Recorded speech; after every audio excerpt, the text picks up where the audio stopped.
Akkana fuudhuuf jedheen konkolaataan biteef.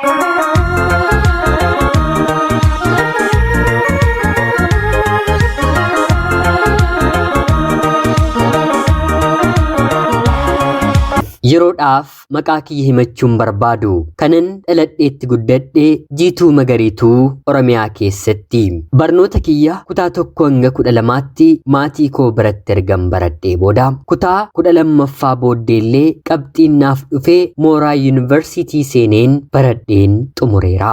Haatii fi abbaan koo maatii qabeenya akka gaariitti namoota qabanidha. Abbaan koo bara mootummaa Dargiirraa kaasee lafa bitee gurguruutiin lafti aanaa keenyaa harka isaatti hin bitamne harka isaatti hin gurguramne hin jiru jedhamuu haga danda'utti nama baay'ee beekamu guyyaa ayyaanaa sangaa 2-3 qaluun magaala kan nyaachisu abbaa qabeenyaa guddaa nama jabaadha. Qabeenyi isaa nurra darbee maatii obboloota firoottan isaatiif kan dhangala'ee warra quufaa warra qaban warra sooressamu maatii jedhamani keessattiin dhaladhee guddadhe. Ogummaa yookiin immoo dandeettii lafa bitanii gurguruu kan barate immoo abbaan koo abbuma isaarraati. Abbaan isaallee akkanumadha. Dhaalarraallee lafti inni argate lakkoofsa hin qabu. Haa ta'uutii garuu mootummaan Dargii akka jirutti harkaa fudhatee jennaan maallaqa harka isaarratti hafeen lafa kaan bitee gurguruun kan dhuunfaasaa gochuu nama jalqabedha. Daldala durii keessatti hanga konkolaataa 2-3 Finfinnee deemanii bitutti abbaan koo nama gahedha. Konkolaataa bara sana jiruun jechuudha. Booddee irratti namoonni Finfinnee irraatii dhufanii konkolaataasaa konkolaachisan qarshii hedduu isa nyaatanii yeroo gamsiisan bakka tokkotti fuudhanii baatii 1 baatii 2 mataa isaaniif maallaqa hojjetatanii abbaa koof kennuu yeroo didan biyya hin beekamnetti konkolaataa gatanii yeroo deeman aaruudhaan kanarra hojjechuun abbaan koo konkolaataa sana gurguree hojiima dachee bitanii gurguruu irraa buufachuutti itti fufee. Haadha kiyyaan dura abbaan koo fuudhee ijoollee 2 horatee haadha manaasaarraa kan addaan bahedha. Haadha koos fuudhee ijoollee 7 irraa horatee gaa'ilaan kan ture yeroo ta'u haa ta'uutii garuu haadhuma kiyyallee waliin umurii isaa waggaa 65tti sababa lafti kun ni gurguramaa hin gurguramu jedhamuun haadha koo waliin walitti bu'anii haati kiyya lafti kun kan gurguramu taanaan anis waliin jiraachuun barbaadu ijoollee koof bor kanan hiru yookiin immoo qoodu bakka gaariitii hin qabu yeroo isheen jettu inni immoo lafa kana maallaqa gaarii waantan argadheef gurgurachuun qaba jechuun lafa sana gurguraam. Haati koo battaluma isheenis dulluma keessa mana murtii deemuun qabeenyin nama kana waliin horadhe adda naafaa qoodamuu jechuun qabeenyi haadhaaf abbaa koo adda qoodamee lafti gurgurames fedhii haadha manaan ala kan gurgurame jechuun maallaqni abbaa maallaqaaf deebi'ee lafti sun lafa maatii koo ta'e. Eega kana gootee jechuun abbaan kiyyas dubartii kana waliin har'aa booddee hin jiraadhu jechuun gaa'elli isaanii kan qaban adda qooddatanii gargar bahanii manguddoon waggaa 65 qabeenya isaa adda qooddatee jireenya jalqabee. Anaa fi obboloota koof kuni gadda guddaa wanta qalbii nu tuqe yaa Waaqayyoo maal ta'aniiti umrii kanaan maatiin keenyi akkana ta'anii maal ta'abbeen koo kanaan booddee qabeenyillee sattafee kan nu jechisiisu ture walitti araarsuuf haa hafu wal jechisiisuunis hundumti keenyiyyuu gidduu galleerraam. Haa ta'uutii garuu haadha koof abbaa koo qabaan hin dandeenye. Haati kiyyas gonkumaa jette abbaan kiyyas gonkumaa jedhee. Abbaan koo dhibee dhiibbaa dhiigaa ni qaba ture akkanumaanuu waan of sodaatuuf tarii guyyaa tokko yoon boqodheef jedhee qabeenya isaa hunda maqaa isaatiin jiran ijoollee isaa salganiif kanaadha manaasaa duraa dabalatee mallatteessee kaa'e. Nutis barnootuma keenya hordofaa ilaalaa dhimma keenya bahaa waan na turreef hagas maratti deemnee abbaa keenya hin ilaallu ture. Inni garuu guyyaa fayyaa ta'e bakka jirrutti dhufee isa fuudhes isan fuunes ni dubbisa ture. Booddee garuu haadha koorraa adda bahee waggaa 1f baatii 6 booda kan jiraatu qofaasaadha. Ollaan isaa abbaan keessan dhukkubsateera bishaanumallee namni buusuufii hin jiru moo qabeenya isaa qofa barbaadu jechuun yeroo nu gaafatan anaa fi obboleettiin koo eeyyama haadha keenyaan mana isaa gallee gargaaruu jalqabne. Haa ta'uutii garuu abbaan keenyi dadhabee ture. Nuti mana isaa keessa jiraachuu jalqabne. Baatii tokko booddee lubbuun isaa addunyaa kanarraatii dabarte. Kunis ta'uu kan danda'e dhukkuba sukkaaraa hamaa ta'e godhatee ture. Halkan bakka inni ciisetti qoricha isaa waraannachuu dadhabee sukkaarri isaa baay'ee ol ka'e otoo nuti hin beekiin bakkuma ciisutti gaggabee barii yeroo kaanu qaamni isaa gogeera. Lubbuun keessaa baatee jirti. Abbaan keenyi umrii isaa guutuu qabeenya otoo barbaadu, umrii isaa guutuu qabeenya otoo walitti qabu, dhumarratti immoo haadha manaasaa waggaa 32 ol waliin jiraaterraallee adda bahee yeroo yartuu keessatti immoo lubbuun isaa dabarte. Duuti isaa haadha koofis gaabbii, nuufis gaabbii guddaa ture. Haati koo maal ta'a jireenyi kana ta'uu otoo hin beekee hanga dhumaatti hafuura isaa argeera ta'e jettee of ceephaati. Kaleessa kadhachaa waan turreef anaa fi obboloonni koo haadha keenyatti garaa jabaannaa. Eegaa abbaan koo boqotee hangafti keenyi jechuun haadha manaasaa kan jalqabaarraa kan dhalate abbaan koo akka lubbuu isaatti kan jaallatu hunduma keenyaaf qabeenya maqaa abbaa keenyaatiin galmaa'e nuuf kenne, nuuf hiree. Qabeenyi kun bakka 9 qoodame qabeenya salphaan turre. Lafa, mana baaburaa, ooyiruu baadiyyaa, horii, loon horsiifaman, maallaqa liqaan amanamummaadhaan namarra jiran, mana hojii kanneen kana fakkaatan qabeenya nuti bakka 9tti qooddanne. Yeroo sana anaatiin kan gahe mana guddaa abbaa koo waliin qooddatan haadha koo bira kan jiruu fi mana baaburaa guyyaa guyyaadhaan galii argamsiisuu danda'u tokko ture. Dubartii ta'een dhumarratti haadha koof immoo 5ffaarratti kan hin dhaladhe waan ta'eef haadha keenyarraa hanga barattee xumurtutti fagaachuun qabdu jechuun qabeenyi dhiyoo jiru anaaf kenname.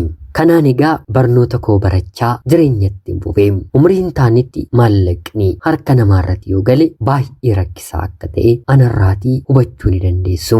Maallaqa harka caalaasaa haadha koottiin kennamu. Isa kaan immoo hiriyoota koo waliin uffata faashina darbee immoo dhiiraaf kennuu nan jalqabe. Kutaa 9 gara 10tti yeroon darbu dargaggeessa mooraa yuunivarsiitii baratu tokkorraatii jaalala toon taane dhukkuba daddarbaatu na qabate. Isa malee qufa uunuu natti ulfaata.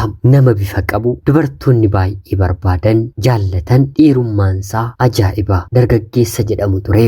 Kanarratti immoo yeroo as magaala keenya ture piriippaaraatorii yeroo baratu barataarra darbee barsiistuun isaallee akka baay'ee isa jaallattu isa gudeeduudhaaf illee mana isheetti waamtee baqatee akka inni badeeru ni odeeffamaa fi carraa koo ta'ee dargaggeessi kuni harka koorra galee. Yeroo harka koorra galu sanatti barataa yuunivarsiitii muummee elektirikaal injinaringii waggaa 2ffaa kan barate ture.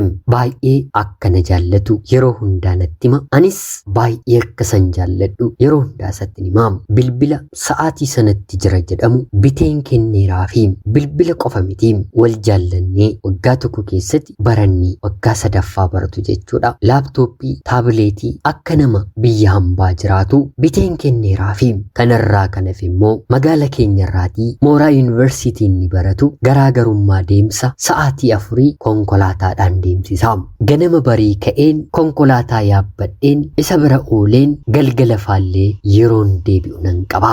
Al takka immoo konkolaataallee dhabeen yeroon bulu nan qaba. Kana yeroon godhu durseen haadha kootiin hiriyoota koo birattiin qayyabadha jedheen galgala isaa manaa ba'a. Yeroo anattis ta'e hiriyoota kooti haati kiyya bilbiltu akka isaan bira hin jiru godhanii akka haasa'an itti himaam. Giiftii maallaqaa ta'een kutaa 10, 11, 12 dabarsee yeroo abbaan koo lubbuudhaan jiru barnootatti jabaadhaa jedhee hunda keenya waan gorsuuf barnoota kootti cimtuun ture. Eega sanaa garuu laafaa dhufeen barattuu giddu galeessaan ta'e. Kanaan alatti immoo haati kiyya hagas mara anaanis ta'e obboloota koo warra kaan nun to'attu. Qabeenya mataa keenyaa waan qabnuuf nutis kan isheen nuun jettu hagas maratti isheen dhageenyu. Sababiinsaa immoo maallaqa maallaqa waan qabnuuf of waan dandeenyuuf abbaan keenya erga isheerraatii adda bahee komii isheerraa waan qabnuuf dhaluma waan taaneef balbala isheerraan deemnu malee hundumti keenyiyyuu waa'ee haadha keenyaa kan jennu qabna. Kanaan alatti immoo umriima kanatti haati keenyi icciitiidhaan yookiin immoo dhoksaadhaan dhiira gara biraa waliin jiraachuu jalqabde. Laalamee dubartiin tokko umrii kanatti waggaa 58 waggaa 60tti dhiirri mana ishee ni dhufa jechuun maal akka ta'e warreen abbaa manaa ijoollee dhala qabantu mana haadha keenyaa dhufa ture. Kana waan arginuuf anaa fi obboloonni koo mana haadha keenyaatti walitti qabamurra mana mataa keenyaatti hiriyoota keenya waliin dhuunfaadhaan haasa'uu walitti qabamuu filannaa. Hundumti keenyiyyuu karaa gammachuu mataa keenyaa baafanneetti jiraannaa. Obboleessi keenya hangafaa baay'inni maallaqaa yookiin immoo qabeenyaa akka gad hin deemneef yookiin immoo hin fiigneef qabeenya adda qooddanne kana yeroo gaa'ela dhaabbannu yookiin maatii godhannuun alatti gurguru akka qabnu sanuu yoo nu barbaachise qofa akka ta'e yeroo hunda nutti himaam. Nutis baay'ee waan isa sodaannuuf isa qofaaf ajajamnaam. Warreen kaan waliyyuun dhageenyu inni fuudhes inni hin fuunes siin immoo maal si dhibe siin immoo maal si galche balleessaa walii walirratti argineerra yoo ta'e immoo atuu kana gooteettaa jechuun walirratti kaanaam. Sanarratti immoo maddi galii torbeetiinis guyyaatiinis kan hojjetamu keessaa argamu yeroo gabaan jiruu fi yeroo gabaan hin jirre tokko keenyaa biratti garaa waan ta'eef otuu gaa'ilan dhaabbatiin warra gaa'ela qaban waliin illee wal dorgomna ture. Maal si godhanuun jedhanis waliin dhageenyu kan koo kan kootii kan keeti wal jenna ture. Rabbiif haa galatu qabeenyi abbaan koo hore karaa kiyya dabaluu baay'achuu dadhabus karaa obboloota koo warreen kaanii garuu baay'een isaanii achumatti fuudhanii gaa'ela waan dhaabbataniif daddabalaa ni baay'ate malee gadi hin deemne. Qabeenyi gadi deeme kan haadha keenyaa qofadha.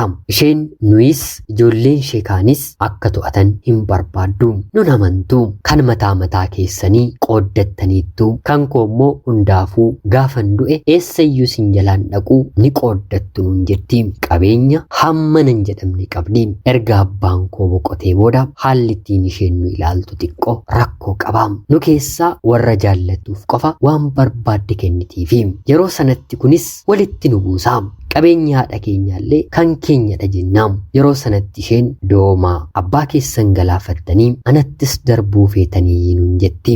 Maarreegaa jireenya qananii kanaan mooraa yuunivarsiitiin seenee jaalalleen kiyya akka inni eebbifametti bakka inni hojii argate torbeedhaan deemaam. Barnoota koo waggaa 3tti baradhee eebbifameen mana haadha koo torbee tokko qofaan taa'ee deemeen jaalallee koo waliin jiraachuu jalqabee. Yeroo inni yuunivarsiitii jiru gatii tiraanispoortii dabalatee dabtara kobbee uffata wanta inni barbaade sa'aatiin ni nagaafateetti nan kennaafi nan ergaafi. Qabeenya abbaa koorraan qooddadhetti qixxee isa waliitiin hin fayyadamaam. Yeroon maallaqa qarshii 10,000 20,000 akkaawuntii isaarra galchuufi nan qabaam. Anillee otoon mooraa yuunivarsiitii baradhu gaa'illi biyya hambaarraatii yookiin immoo Ameerikaa dachee jedhamturraatii karaa maatii koo gara kiyya dhufee ture. Namni sun akkan jaalallee baay'ee jaalladhu akkan qabu akkan waliin jiru waan dhagaheeruuf anaan dhuunfaadhaan nagaafatee waan dandideef karaa maatii koo dhufee maatiin koo obbolaan koo firoottan koo maal ta'a atillee gara biyya hambaa deemtee maqaa abbaa kee waamsistee obboleetti akkasii fira akkasii qabna jedhamnee waamamnee silaa'oo otoo gara biyya hambaatti bahee kan Ameerikaa deemuu qabu ture abbaa keessan ture si'a hedduu yaalee hin milkoofnee fi maal ta'a deemte jechuun na kadhachaa turaniim. Laalaagaa yeroo sanatti ani jaalallee otoo hin taane haadha manaa ta'een tureem. Jaalallee koo waliin akka na dhiidhammaa wal jaallannaam. Anisaaf baay'een amanamaam. Maqaasaa hammeenyaan kan kaasu anaaf diina koodhaam. Gariin immoo utaalee ka'een mocorraadhaan fuula keessan qabadhaam. Maatii koo dabalatee isarratti eenyuufiyyuu hin hiluum. Maarreegaa yuunivarsiitiitii akkuma eebbifametti bakka inni hojii qabatee jiraachuun jalqabee akka tasaa ta'ee kan inni qacarame waarshaa keessadha. Waarshaa sukkaaraa. Waarshaan kun immoo magaala irraatii kan fagaate ofii dhuunfaa isaati magaala xiqqoo kan mataasaa kan qabudha. Maallaqni hin barbaade yeroo yerootiin maatii koo irraatii naaf ergama kan hojii kan gahee koo jechuudha. Gariin immoo baankii keessaa walitti naaf qabama. Kana kan naaf to'atu guutummaatti haadha koodha. Maarreegaa haati koos ta'e obbolaan koo nama kana waliin ta'uu koo gonkumaayyuu hin jaallatanii. Maalumatu gurbaa kanatti ishee qabeera. Inni bar gaa'ilaaf namatu miti jechuun baay'isanii na komatu. Kanarratti immoo jaalalleen koo maatiinsaa harka qalleeyyiidha. Hojii qabatee isananii baatii baatiidhaan qarshii guddaa irratti fixu. Hodhu kun bu'aa hojii qabannaa kootii. Situ na gargaaree situ kanaan na gahee jedhee yaadannoodhaaf kennaa tokkollee naaf kennee hin beeku. Baay'ee san jaalladha. Rakkoon kan uumamuu jalqabe yeroon dhufeen isa waliin jiraachuu jalqabudha. Si'a 2 garaattiin godhadhe. Dahuuf barbaanne otoo hin taane akka tasaa gadameessa koo keessatti uumamee jechuudha. Yeroon isaatiin nan dahan jedhuuni lakki kun amma gonkumaa hin ta'u. Maatii kiyyaatiif waan isaan barbaachisu gochuun qabanaan jedha. Anis maatii keetiin maaltu barbaachisaa jedhee yeroon gaafadhuuni wanta maatii isaaf obbolaasaaf otoo danda'e gochuu barbaadu natti hime. Anis dhugaadha mitiire maallaqan baankii irraatii qabu baaseen maatii isaatiif akka inni mana ijaarsisetti fakkeeffame mana ni ijaarsisee fi obboleessi isaa hangafti sababa maallaqaatti gaa'ela dhaabbachuu dadhabee jennaan maallaqa ergeefiin gaa'ela dhaabbate. Kana hunda waggaa 2 keessatti waliitiin hin dadhabee. Turtii waggaa 2 booddee ammoo jedheen gaafadheeni. Yeroo kanatti inni ani gammoojjii kana keessa hojjechuun barbaadu. Biyya kanaati erga baanee wal fuunaa. Galii mataa keenya nu barbaachisasi. Hojii dhuunfaadhaan hojjennu jedheen haaf deebisee. Kunis haa ta'u tole jedheen amma gaa hundaafuu gaa'ela dhaabbadheera mitiire obboleessa kiyya hangafaatiin maallaqni wanta nama barbaachisuuf